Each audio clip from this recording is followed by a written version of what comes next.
Welcome to Planet People, a podcast that aims to inspire curiosity and cultivate a deeper connection with the natural world. I'm Natalie Jane, a conservation biologist, eco communicator, and the host of this podcast series. And I am thrilled to be sharing stories with you that highlight the beauty and importance of protecting our planet's wildlife.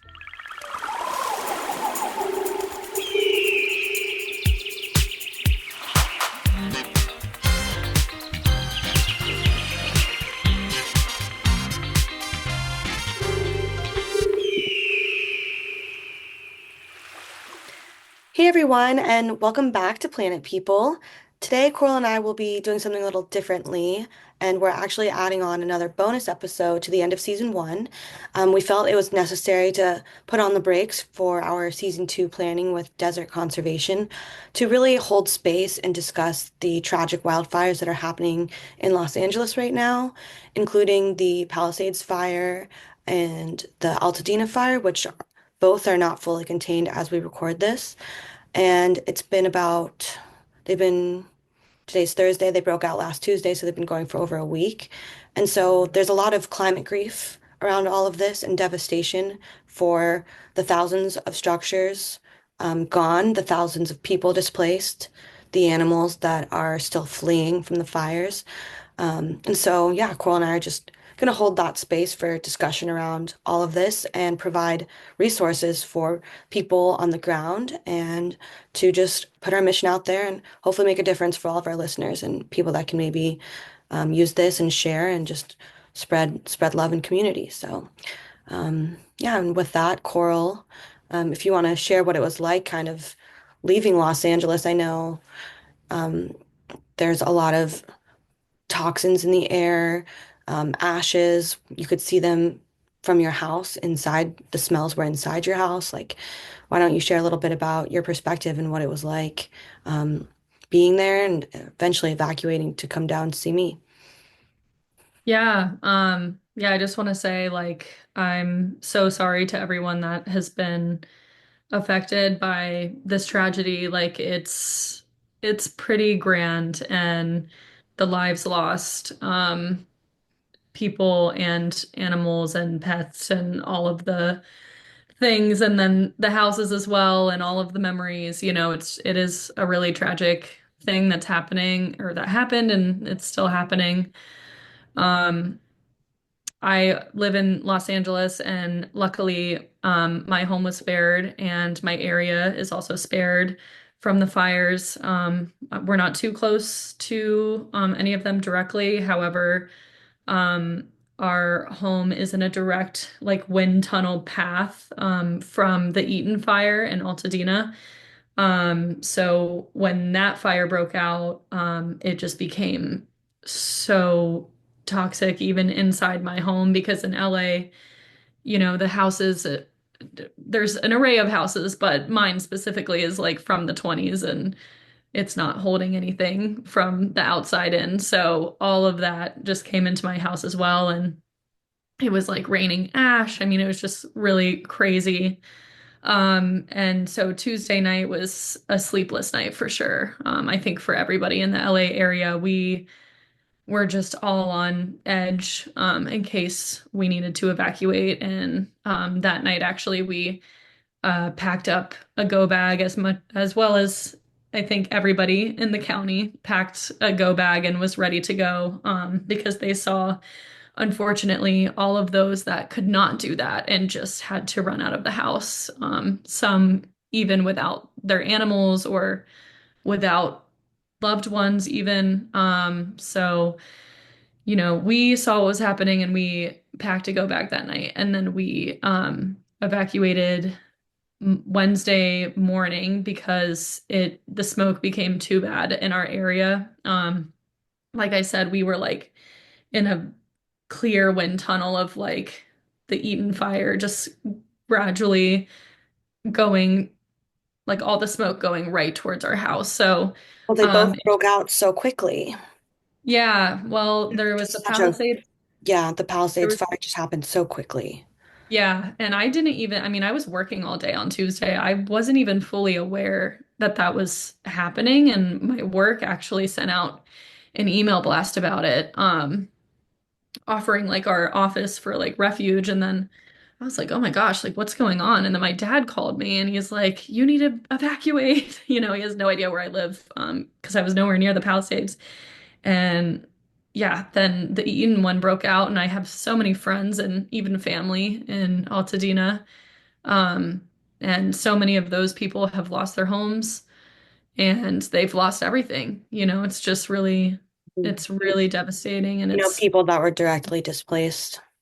oh yeah, I mean, my cousin's house is no longer there. I Mhm. have friends that are, their grandparents' house are no longer there. And I have one like new family with a newborn, and they had to evacuate late, and I was texting Right. them, and I'm getting worried because they weren't texting me back, but that's because they were evacuating, but luckily they're safe. And their house was spared actually, which is really great. But yeah, I mean, for all of those that weren't, it's just terrible. And so anyways, me and my partner, Hugh, decided to just get out of there Wednesday morning because it was just getting closer and closer to Glendale. And yeah, we were It was just like, let's better. just get out of here.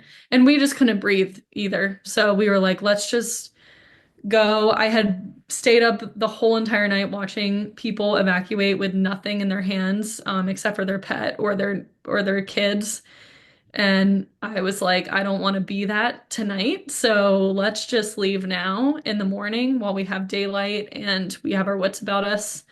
So we packed up the car and we left and we went to San Diego, close to where Natalie is. And we were there for a bit. And then Saturday, we decided to um, go in on an Airbnb with a few friends, and now we're here in Arizona just waiting it out because I have autoimmune disorders, I have asthma. I was only there really for like 24 hours with the fire and the pollutions in the air, and I've been extremely affected in terms of my breathing and just like health. I feel like today is the first day that I'm like turning the corner with that. So just even that small exposure, I've been like a bit of a mess. So yeah, if you're still in the area, please do wear N95 masks as much as you can, and be careful about running like buck because they're saying to run ACs, but you need to verify if it's a central AC unit or if it's a box AC, don't run those. So there's just a lot of different precautions that you can take that will make a difference. And also air filters, like have those going in your home. Um, Yeah, it any, does sound like you're still getting over losing your voice, which is crazy that that happened so quickly. yeah, yeah. I mean, I was coughing for days. I couldn't sleep for days coughing, and then um, I lost my voice almost completely, and I've been yeah, just like not fun. But I have it a lot better than a lot of other people. So have to keep that in mind because again, so many people are displaced and going through it. And but luckily the community has shown up. Like I will share some resources later on in this episode, but I mean, right now, like they've had to turn volunteers away because there's just so many of them, which is incredible. But a friend of mine actually posted a video, an educational video, and something that she said that really stuck with me, just even because of the word itself. But she was like, we need to keep this volunteer work sustainable. So don't go all out right now.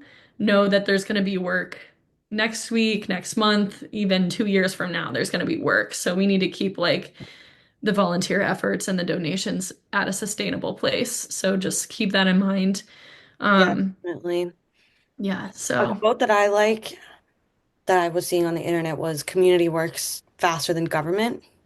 yes. And you can really see that in Altadena and the Pasadena area. I feel like I've been seeing like the LA Times sharing about the efforts going on there. A couple of influencers that I like to follow. Shout out to Reed Lauren.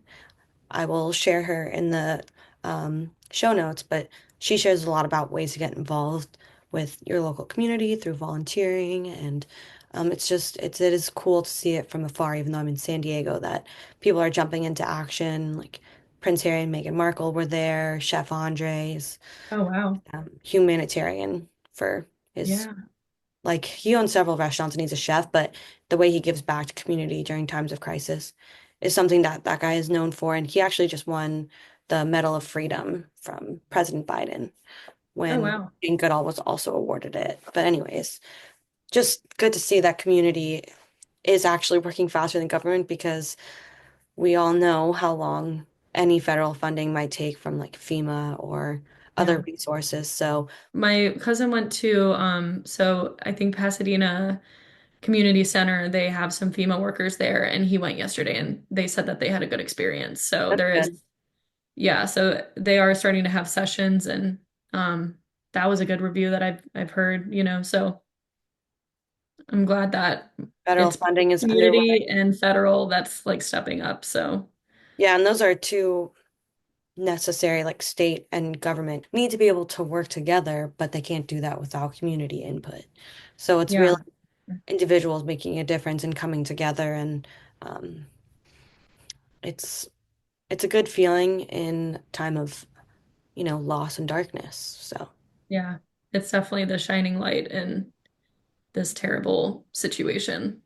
yeah, I'm really glad that you guys decided to evacuate though and come down to San Diego. And it wasn't easy seeing you guys in distress, knowing that you had so many friends and family concerned, and also just not knowing if you had friends that were going to evacuate that maybe should have evacuated, and just Yeah. so many moving parts that caused distress. And I'm glad we were there for each other. The three of us were able to make the best of it with Pepper, of course. Shout out Pepper.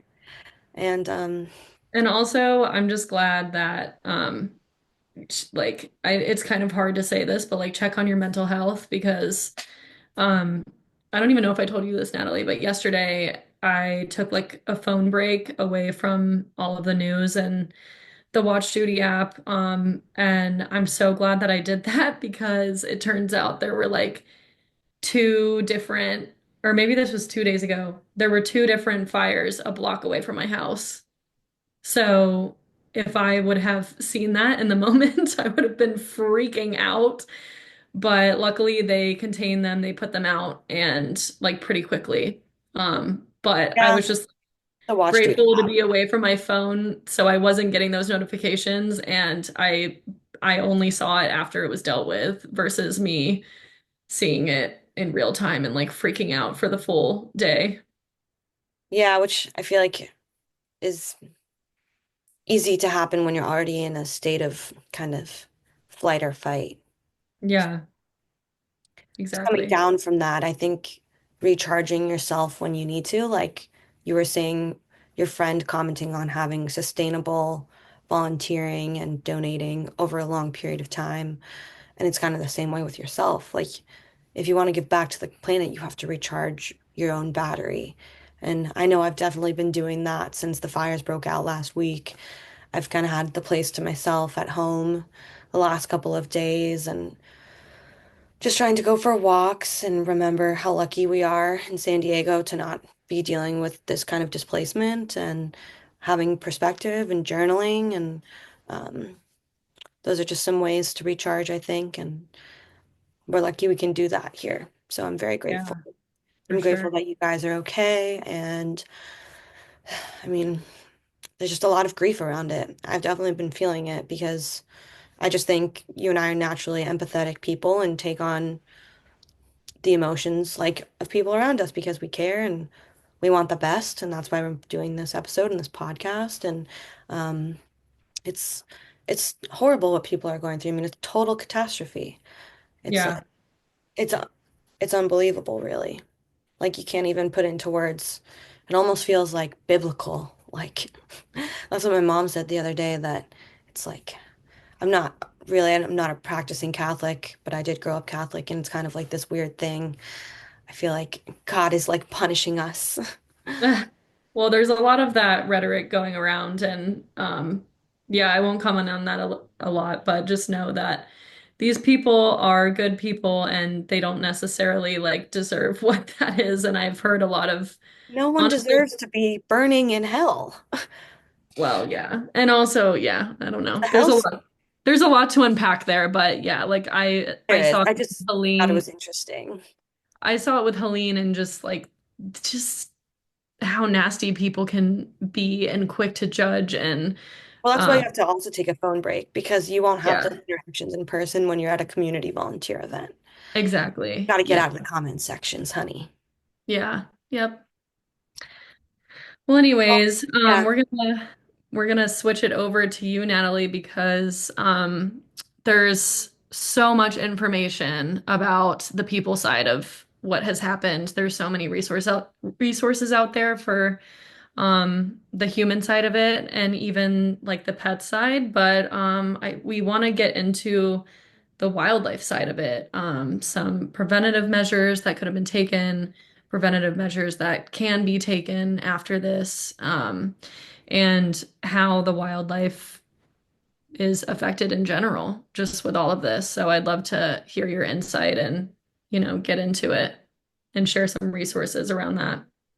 Yeah, totally. I think there is definitely a science perspective that can shed light on what led to these fires happening and what kind of impact they're having on our wildlife and habitat, as well as, preventative best practices that could have been in place.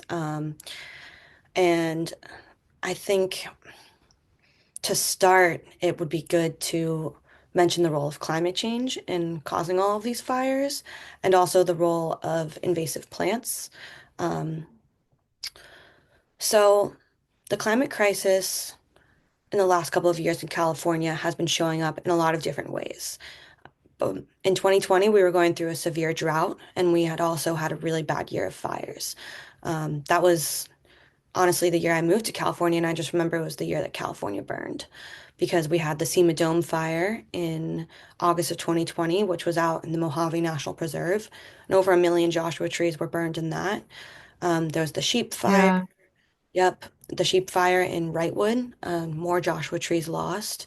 So when I was in the desert and I had my boots on the ground doing a ton of desert tortoise research, I was really exposed to a lot of the fires happening out there where invasive grasses like brome grass blanket the desert floor and are fueled by nitrogen deposits from fossil fuels in the atmosphere. So because of the nitrogen present on the desert floor, we see invasive grasses growing because of this nitrogen deposit. So when that happens, it's a perfect mat for wildfires to start and grow rapidly. And in the case of the LA fires that we see here in 2025, after 2 wet years in 2023 and 2024, California saw a lot of atmospheric river events. So I think there's a lot of shock around how these fires in the Palisades and Altadena area happened because it's like, oh, the climate, it's not warming. Like, we just had these 2 really wet winters. Like, what's going on here? But because of these wet winters, these invasive grasses and invasive trees like eucalyptus grew exponentially. And then these Santa Ana winds and also um, a very low rainy season this past fall and in this winter, Southern California has seen barely any rain, coupled with the Santa Ana winds, create a really dry atmosphere, and it allows these fires to spread rapidly. So without the presence of moisture in the air and on the ground, these invasive grasses and eucalyptus trees and palm trees just allow these fires to wreak havoc and very quickly. So, to kind of summarize the last 4 years of my time doing field work in California, I've seen a lot happen and I've learned about those fires that happened in 2020 through 2022 that were followed by these really wet, rainy winters that we had. And so it's this weather pattern that is become more extreme because of warming ocean temperatures. And our climate relies so heavily on the balance of the ocean. And when we see that start to warm, the rest of the atmosphere and the resulting climate effects are just becoming more extreme and catastrophic, as we saw with Helene in the fall on the East Coast, and now with these Palisades fires. So, And even Lahaina, I know um, and also, I mean, and we keep saying like Palisades and Altadena, but there were so many other fires in LA. I think at one time it was like there were seven or eight at once. I mean, it there were was, like three in the valley, one in Simi Valley. My friend yeah. Miss And had they to. just kept popping up randomly and yeah, just crazy. It was just everywhere. I mean, it was like nowhere was safe, like anywhere was gonna catch. It's So terrifying.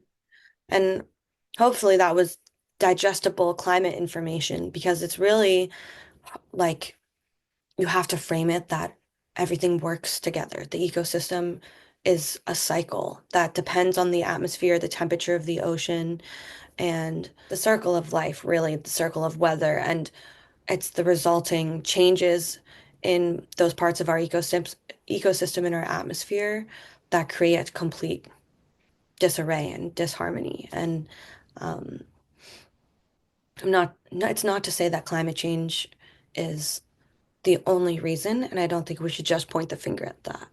There's a lot of other things that led to these fires starting, and it's the role of invasive species management and best practices in the environment. And I know there's been a lot of federal funding, like budget cuts around the Forest Service.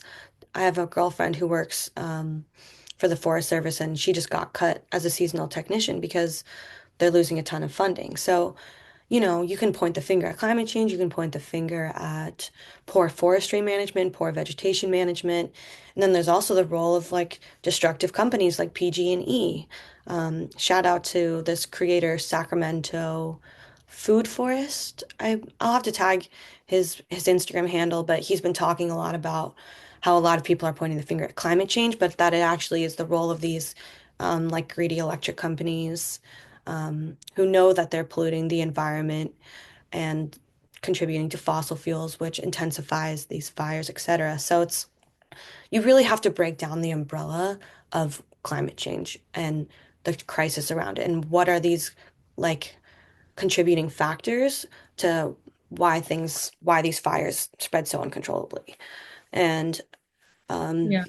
yeah, it's a lot of things. And there's definitely preventative management and indigenous knowledge that was severed from the landscape once Western settlers colonized the Southwest. And those best practices were formed over generations of time spent on the landscape. And when indigenous peoples were forcibly removed and genocide occurred because of it, that knowledge was not transferred.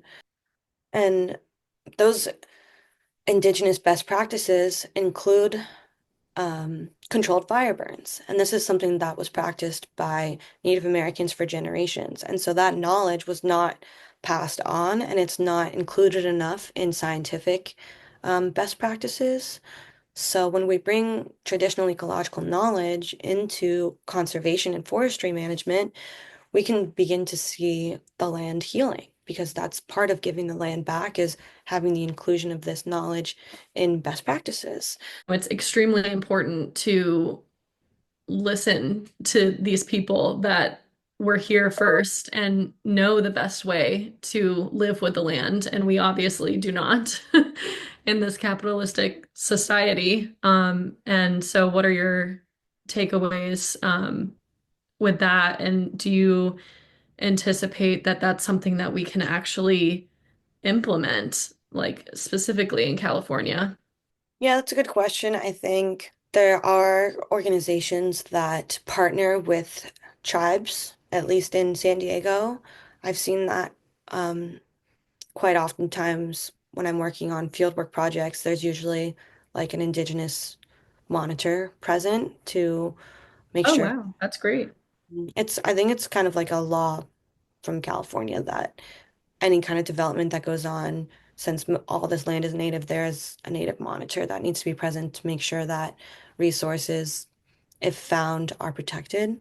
Um, so I think California does lead the way in making sure that the lands we are surveying on or in this case doing restoration of a dam on, this project I'm on where I'm working with the native monitor, um, their knowledge is their knowledge is respected, but whether or not that it's used in like forestry management and um, best practices meaning like controlled fire burns, I think is questionable because otherwise maybe this wouldn't have happened, right? Like if we didn't see fire as an enemy and rather as a tool to manage the landscape and allow vegetation that's, in the understory to like regrow and rebirth, um, if we had been using controlled fire burns, maybe these fires wouldn't be happening. So, to what extent their knowledge is used and in best practices for vegetation management, for conservation, anything environmental related to these fires is questionable. But I'm sure that there are organizations who are trying to do their best, and we have listed some of those, including like the Santa Monica Conservation Fund, um, California Wildlife, Cal Fire. So I think everyone's doing their best out there. And we just have to put pressure on legislators to hold them accountable for implementing better vegetation management and the inclusion of indigenous knowledge and controlled fire burns on the landscape. It would benefit everybody and prevent fires. Yeah, for sure. Another thing that I'm wondering about too is, all of the wildlife that is being affected, all of the animals. I mean, we've seen just heartbreaking videos like that one deer running away, not knowing where to go, and the mountain lions as well, the goats. Like, there's just so many affected animals in these forests that we know and love, and that's their habitat. So, if you have any insights about what they're going through and some resources that you've found. Yeah, it's really from a wildlife biologist perspective, having spent time in those areas where the burns occurred. So the Pacific Palisades was really close to Mandyville Canyon, where I spent 4 months monitoring wildlife in the Santa Monica Mountains. And I was exposed to, Mandyville also caught on yeah, fire. right. Crazy. Yeah, so from a wildlife biologist perspective, after having spent a lot of time in those mountains, in 2023 in the Santa Monica Mountains, I was doing a lot of wildlife studies of mountain lions and bobcats and rattlesnakes, documenting their presence and absence just throughout Mandyville Canyon. And it was really heartbreaking to know that the fires were right on the edge of that area and did burn that Santa Monica, um, a lot of the Santa Monica Mountains from Will Rogers State Park to Topanga Canyon. I spent a lot of time there, in Topanga as well, doing butterfly surveys and peregrine falcon surveys. So my heart really breaks knowing that there were so many animals living there and having seen them, and knowing that they maybe had nowhere to go because the Santa Monica Mountains are kind of like an island trapped by the PCH in the ocean on one side, and then um, in Agora Hills, the highway basically fragments the mountains from the Angeles National Forest and San Bernardinos. So, point being that the Santa Monica Mountains are basically like an island, right? Fragmented by highways, and then there's the ocean on one side. So there's not a lot of place for these animals to go. And that's probably why we're seeing some of these viral clips of deer running into the urban areas or the goats being basically herded off the mountain. And in other cases, I saw um, lots of bunny rabbits in the street and the mountain lions crossing the PCH to get up to Topanga Canyon State Road. There was a mountain lion mother and her two kittens crossing for safety.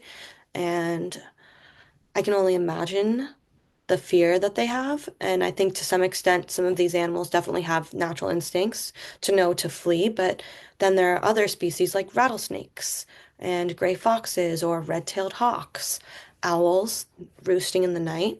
Um, and I did actually see a clip of a great horned owl being saved in the middle of the day. Someone found it under, like, I think a roof that was burned and there was some leftovers, and the owl just had a singed face and its wings were singed and it couldn't fly, and someone rescued Oh, it.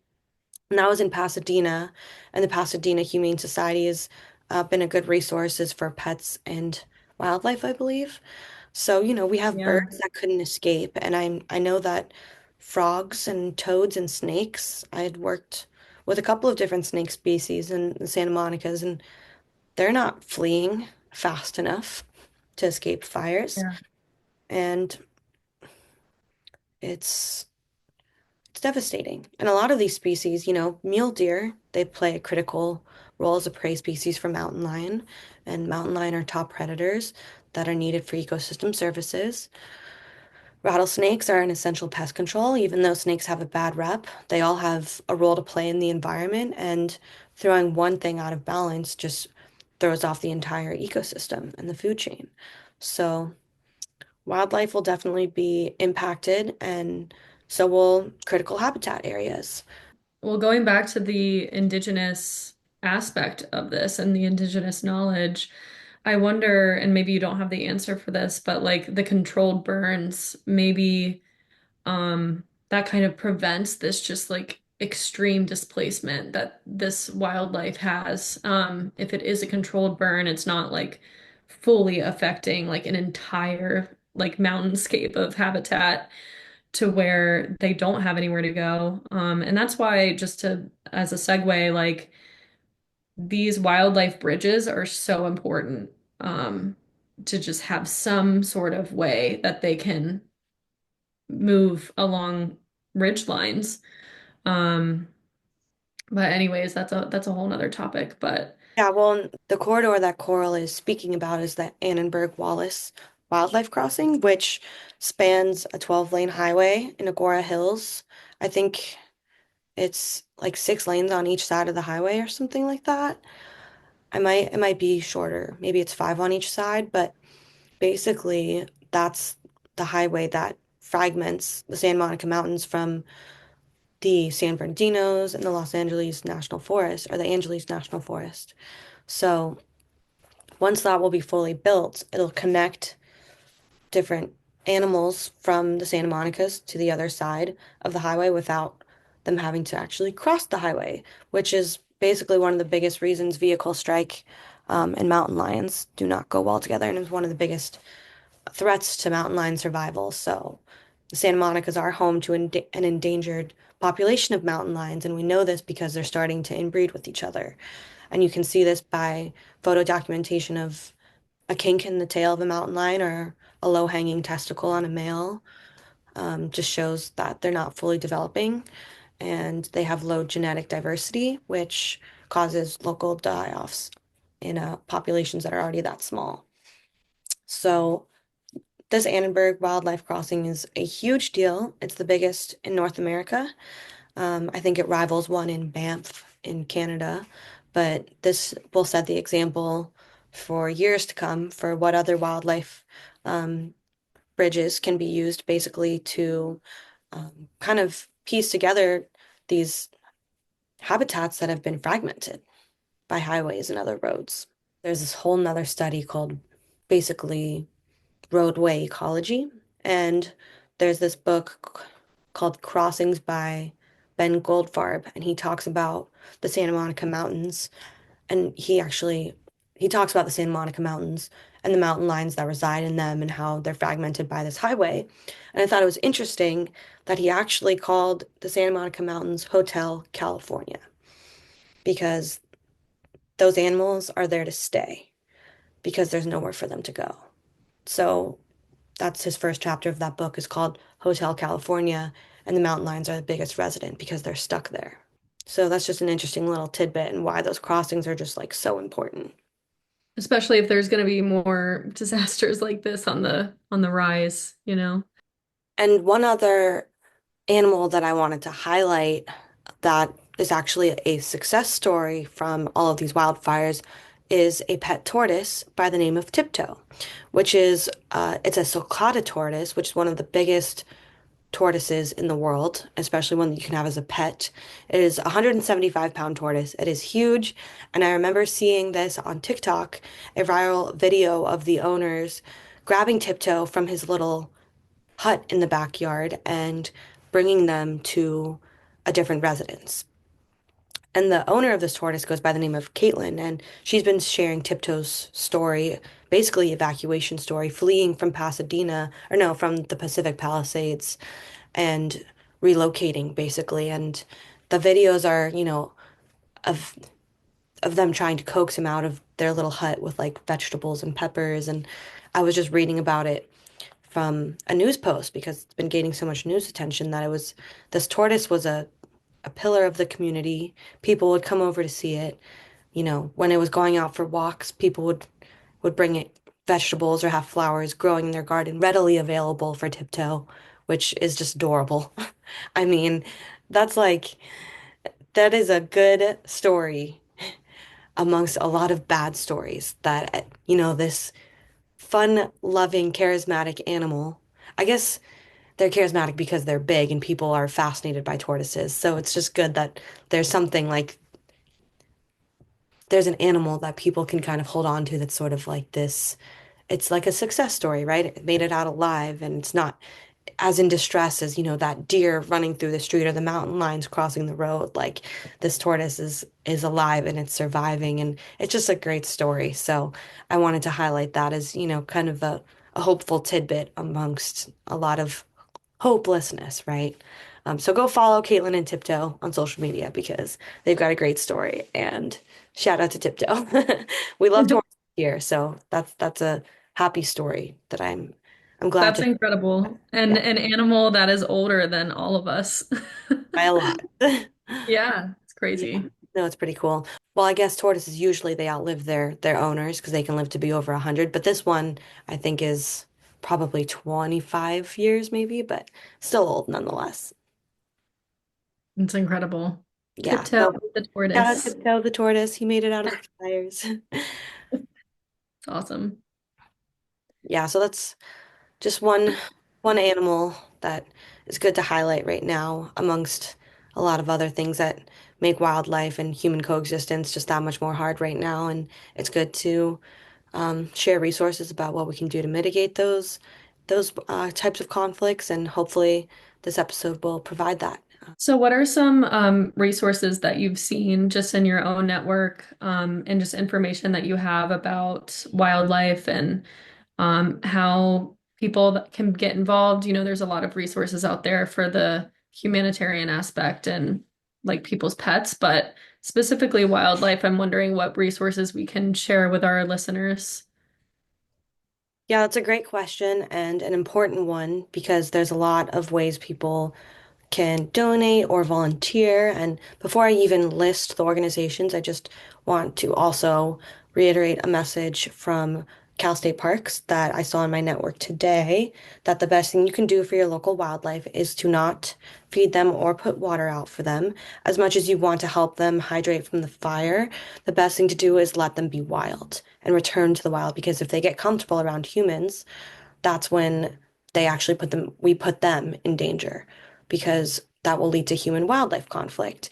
And oftentimes humans are prioritized during those conflicts.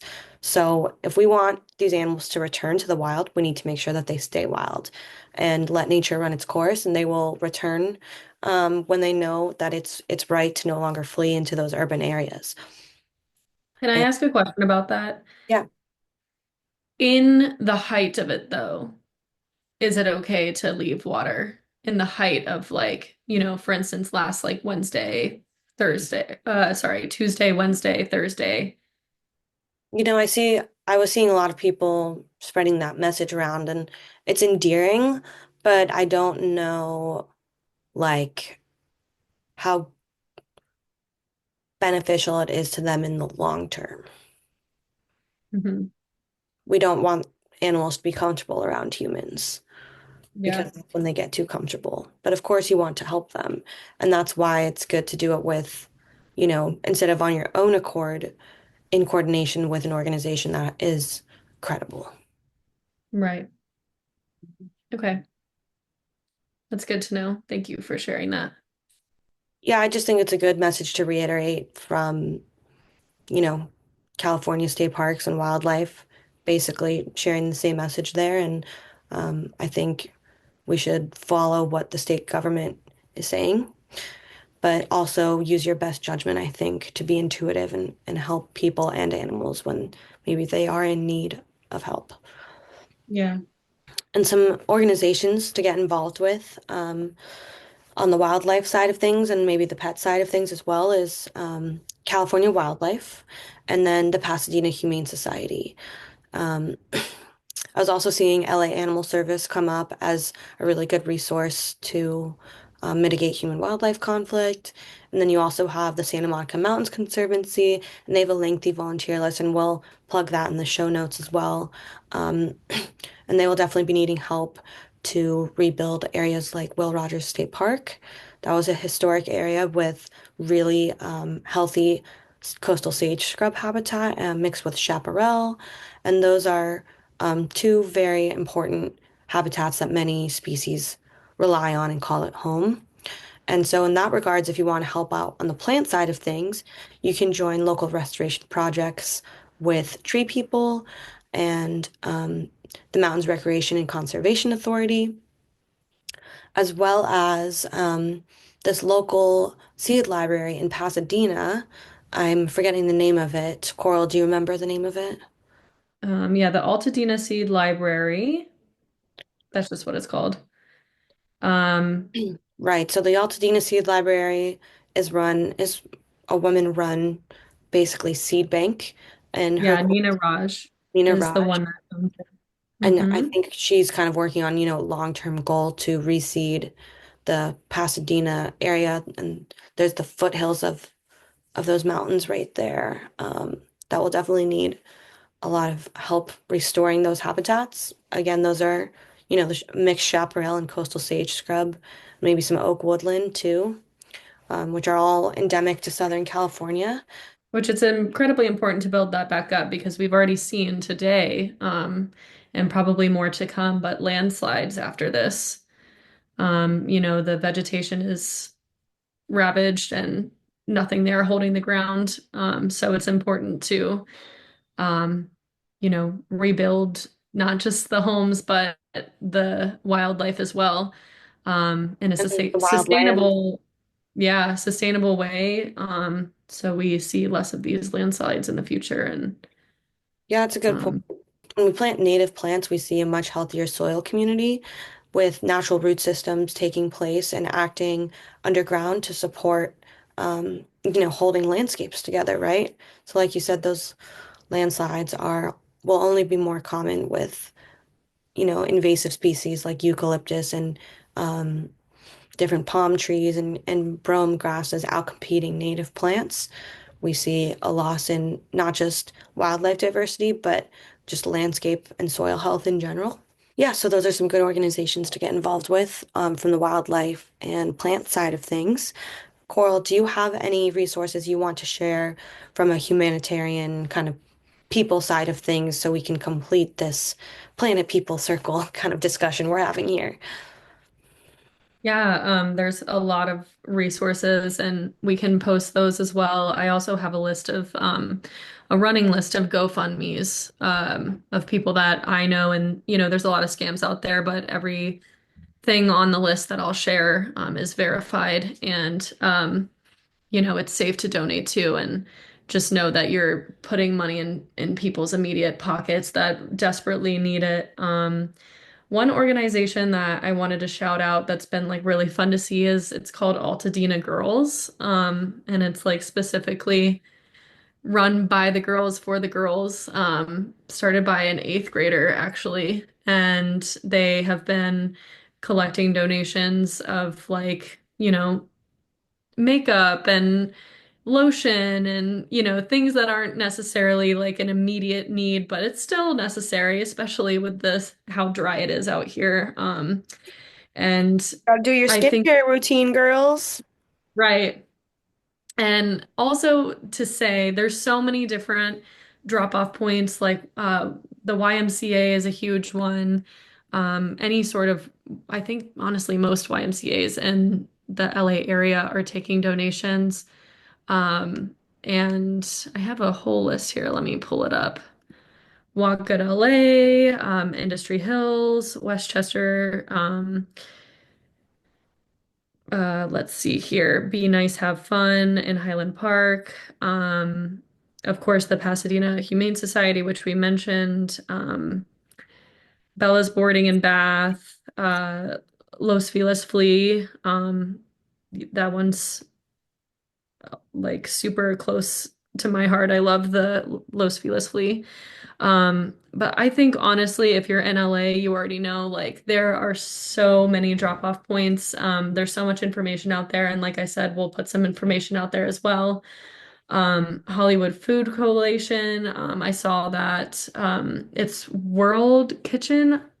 I'm butchering that, but they've shown up.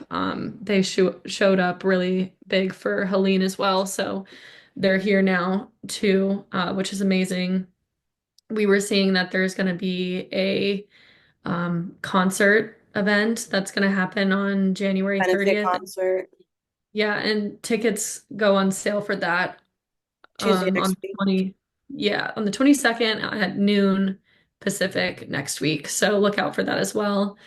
But the biggest thing to note is that check in before you show up to these places because it's been amazing to see, but they have too many volunteers and they're sending people away. But just check in, see where they're at. Utilize like Facebook groups, utilize like neighborhood apps. Also check in to see exactly what they need. Like specifically Altadena girls. I saw today that right now they're pretty stocked up on what they need. But then a few things that they need, like as of today is Thursday the 16th, they need like a bunch of socks and mascara Day and by day. very, very specific things. So, and that's a lucky thing to say. The community has shown up and shown out for everyone and just call around, see how and specifically when you can help. A big one is these shelters. They're going to need dog walkers. I know that some of these different community centers are actually driving these supplies to people that can't maybe leave their homes. So they need drivers. I saw one today. I won't share it since this will come out later, but like they needed drivers from specifically 4 to 6 p.m. So it's stay on your phone about it and stay connected with your local community and how you can help and be of assistance and um yeah, be there when you're needed and then get out of the way when you're not. No offense, but but we wanted to come on here and share the wildlife aspect and don't forget to volunteer for those spots as well. Thanks for sharing those. Yeah, it's really good to have a little bit of both, sort of the humanitarian people side of things. And that's why I'm glad you could provide some resources. Your kind of boots on the ground in LA there and seeing things firsthand in your own network, like the Pasadena Girls thing. I'd only briefly heard about that, so that's pretty cool. And it's really awesome to see just the girls coming together to support each other in ways that only women would understand that we need those certain things. So Yeah. beautiful. And hopefully the wildlife resources were helpful, and we'll list everything in the show notes. Um, and just ways that you can give back to the environment if that's more your style. And you feel like your area of expertise might be in plants or animals or house pets. And there's something for everybody to make a difference and feel good about giving back during times of despair. And hopefully, this podcast can serve as um, a safe space for you to hold your own discussion with friends about this and provide ways that they can get involved based on what we have to share with you. And just know that you're not alone in this climate grief that I'm sure a lot of people are feeling a little bit of hopeless, but it's important not to be apathetic because then you're less likely to take action when you feel sorry and hopeless, right? That's why Jane Goodall is such a role model in her message of hope and and looking for, resiliency in times of hardness. And I think one of my favorite examples of resiliency is seeing a seed blossom, right? There's so much you can do to restore habitat, and it all starts with the health of the plants and the soil and the trees, because then the animals can come and stay and everything works in harmony. And it's important to have hope. So I hope you're left feeling somewhat hopeful, somewhat inspired, or maybe you're still feeling a little sad, and that's okay too. Hold space for yourself and um, do what you can to give back to community and to recharge your soul during times of, yeah, tough environmental disasters we're seeing, no doubt. So Yeah, that was beautifully put. That's for sure. thanks. I'm probably rambling a little bit, but I looking at a photo of Jane right next to me on my desk, and I just try to bring back her philosophy into discussion and bring in quotes and remember community acts faster than government. I'll just say that. Well, great. I'm glad that we got together and, well, we've been together, but I I'm glad know. we were able to come together in this way and Yeah, show up for you guys. And like I said, we'll continue to give resources and yeah, stay groovy, planet people. It's it's gonna take all of us. So it really is. It really will. That's why I'm like, just want to bring people into the Planet People community and emphasize that this isn't just a podcast. It's a place for discussion around current environmental events and ways that we can be better as people giving back to the planet. So, yeah. thanks for sharing your Which story reminds me, about. someone I already know is planning on working with an organization to essentially like rip out invasive species. So I will find that information too, and maybe we can do some sort of event, once this kind of gets to a place where we're able to do that safely. Definitely. Yeah. Well, thanks for joining me on the discussion and sharing your story about what it was just kind of like being boots on the ground for the first 24 hours there. And I'm glad that you and Hugh are doing safe and better and or are doing better and are safe now. So definitely give him my best. And to all of you listening out there, stay safe and be healthy. If you're in LA, make sure you wear an N95 mask until you don't need to anymore, which hopefully won't be too much longer, but we'll see about that. Yeah, so thanks for everyone for listening and tuning in, and we'll see you back for season 2. Yeah, season two, just to give a quick update about that, we are in the works of getting that up and running for you guys, and we are excited to get into it. So that will be coming your way soon. So stay tuned. Yes, and remember to check the show notes for all resources, and we will check back in with you guys for season 2. So thanks for tuning into this episode, and we'll see you guys next time. Thank you for tuning in to this episode of Planet People. We are thrilled to have you as part of our community of wildlifers who care about protecting the planet for future generations to enjoy. We hope that by listening to this podcast, you will be inspired to connect with nature and become a steward of the planet by getting involved and taking action with your local community conservation organization. Until next time, stay positive, Planet People. Thank you to my team here at Planet People. This episode was produced by Natalie Jane Sybil, Coral Carson, and Hugh Carr. Edited by Coral Carson. Theme song by Hugh Carr under the artist name Flama. Thank you, team.